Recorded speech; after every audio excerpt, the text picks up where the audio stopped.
Hi అండి. బాగున్నారా? నేను బాగున్నాను. మీరందరూ బాగుండాలని కోరుకుంటున్నాను. ఈరోజైతే మా బాబు నాకు చెప్పారనమాట, "అమ్మ, మంచి ఒక స్వీట్ రెసిపీ చేయండమ్మా" అని చెప్పి. నేను చూస్తే ఇప్పటికిప్పుడు ఏం చేద్దాం అనుకుంటే, ఎంటీఆర్‌ది గులాబ్ జామున్ ప్యాకెట్ అయితే నా ఇంటిలో ఉందండి. అందుకని సరే అమ్మ నేను ఒక గులాబ్ జామ్ చేస్తామన్నారనమాట. 2 కప్ వాటర్ తీసుకున్నామండి ఇక్కడికి.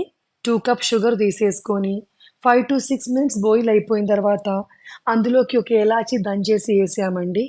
ఎలాచీ ఫ్లేవర్ ఎక్కువ కావాలి అనుకున్న వాళ్ళు ఇంకొక ఎలాచీ కూడా దంచేసుకొని ఏసేసుకొని బాగా మిక్స్ చేసేయొచ్చండి. ఇందులో పాగం ఏం పట్టవసరం లేదండి. గులాబ్ జామున్‌కి షుగర్ కరిగిపోయి ఉందయితే చాలు. చాలా మందికి గులాబ్ జామున్ ఇష్టం. మా ఇంటిలో నా బాబుకి చాలా ఇష్టం అన్నమాట గులాబ్ జామున్. ఈ లోపల్లో మనం గులాబ్ జామున్‌ది డో కలుపుదామండి. నేనైతే ఎండిఆర్‌ది ఒక ప్యాకెట్ తీసుకున్నామండి. ప్యాకెట్ తీసేసుకొని దానిలోకి నేను పావు కప్పు మిల్క్ తీసుకున్నామండి. కొద్ది కొద్దిగా పోసేసుకొని కలుపుకోవాలనమాట. ఒకేసారి పోసుకుంటే అది సరిగా అవ్వదు. కొద్ది కొద్దిగా పోసుకుంటూ కలుపుతూ కావాలైతే ఇంకొక 2 టేబుల్ స్పూన్ కూడా మిల్క్ యాడ్ చేయాలనమాట. మంచిగా కలిపేసుకొని మంచి సాఫ్ట్ డో లాగా ప్రిపేర్ చేయాలన్నమాట. ఇది పెద్ద ఇదేం కాదండి. ఎవరైనా చేయొచ్చు. చాలా సింపుల్‌గా ఉండే రెసిపీ. ఎందుకంటే కేరళ నుంచి వచ్చి నేను ఇక్కడ ఈ ఆంధ్ర వంటలు ఆల్మోస్ట్ కొద్ది కొద్దిగా అన్నీ మా అత్తగారి దగ్గర నుంచి అన్నీ నేర్చుకొని చేస్తున్నాను గదా! అప్పుడు మీరు ఆల్రెడీ అందరి మంచిగా నాకంటే బెటర్‌గా చేయగలుగుతారు. సో, నాకు తెలుస్తుంది. నేను మీకు కొద్దిగా చెప్తున్నాను అంతే అండి. దాంతో ఆల్మోస్ట్ అయిపోయిన తర్వాత ఒక టేబుల్ స్పూన్ నెయ్యి గూడా యేసేసుకొని లాస్ట్‌లో కలిపేసుకొని మూత పెట్టి ఉంచామండి.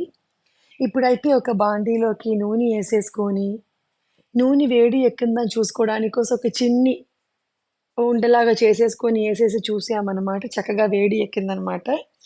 సో, ఒకటి ఒకటి ఒక 5, 6 4, 5 అట్టా బౌల్స్ లాగా యేసేసుకొని, చేసేసుకొని చక్కగా మాడకుంటే ఎందుకంటే ఈ గులాబ్ జామున్ అనేది తొందరగా మాడిపోతదండి హై ఫ్లేమ్‌లో పెడితే. లో టు మీడియం ఫ్లేమ్‌లో పెట్టి ఇది వేయించాలనమాట కదుపుతూ. లేదనుకుంటే పైన వేగిపోతదండి. మధ్యలో ఉడకదు. పైన మంచి కలర్ వస్తది. బాగా మాడిపోయినట్టు. లోపలేమో ఉడకదనమాట. అందుకని మనం అటు ఇటు బాగా కలుపుతూ, తిప్పుతూ మంచిగా లైట్ గోల్డెన్ బ్రౌన్ రాగానే తీసేసుకోవాలనమాట. తీసేసుకొని పాకంలో ఏసేసుకోవాలి. నేనైతే ఒకేసారి అన్నీ కలిపి అట్ట ఏయమండి. ఒక 5, 6 అలా ఏసేసుకొని తొందరగా అట్ట ఏసేసుకొని చేస్తామనమాట. నాకైతే గులాబ్ జామున్ అంత పెద్ద ఫేవరెట్ కాదండి. మా బాబుకి ఇష్టం చెప్పిన కాబట్టి నేనిది చేశాననమాట. నేను దీంతో కూడా ఎలాగ తింటామంటే ఒక్కటో, రెండో గులాబ్ జామున్ ఎప్పుడైనా తినాలనిపిస్తే వెనిలా ఐస్ క్రీమ్‌తో పట్టి తినడం నాకు ఇష్టం. మీలో ఎంతమంది వాళ్ళకి గులాబ్ జామున్, వెనిలా ఐస్ క్రీమ్‌తో పట్టి తినడం ఇష్టమండి? మీరది కామెంట్ చెయ్యాలి. మీకు గనక ఈ రెసిపీ నిజంగానే నచ్చితే లైక్ చేయండి, షేర్ చేయండి, సబ్స్క్రైబ్ చేయండి. చాలామంది ఛానల్ చూస్తున్నారు. Thank you.